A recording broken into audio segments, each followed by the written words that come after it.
This is another bushingfix.com installation video. Today we're talking about the GI1 kit, which fits several vehicles. You'll get two bushings in this kit. One is a little bit larger and has a shoulder, and the other one's a little smaller and is straight.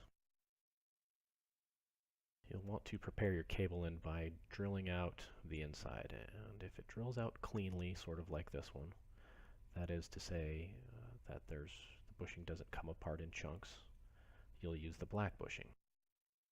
Now start out by using an 11/32 drill bit and take out a small amount of the original bushing at a time. Don't drill all the way through, just drill the top. If you're successful at that, then use the black bushing, the smaller bushing. And once you've drilled it out, it will look like this. After you install the black bushing, you can reconnect the cable to the transmission and test the installation.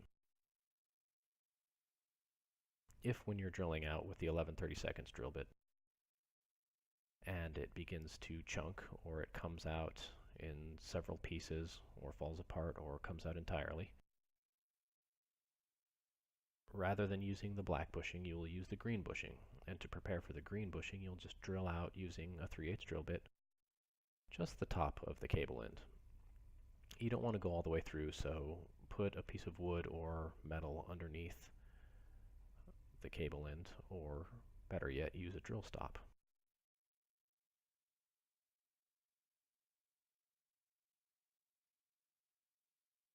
Once you've drilled out the top of the cable end, you can put in the green bushing.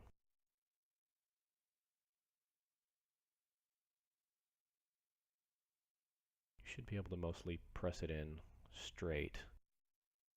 It helps if you work it side to side a little bit. Once you've got it most of the way in, you can seat it with the blunt end of the tool.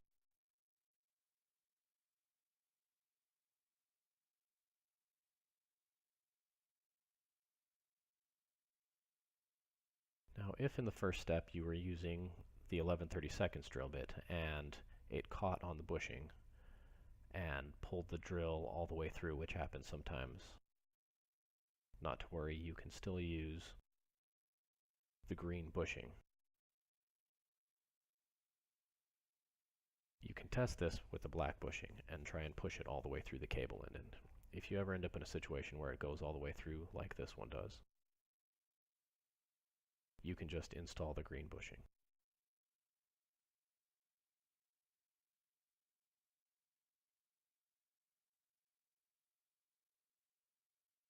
Now, without drilling out the top and the rest of the bushing, it fits a little bit tighter.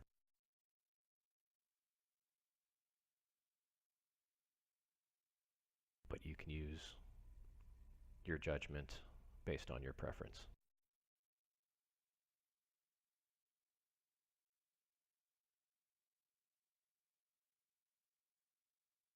After you're done, reconnect the cable to the transmission and test the installation.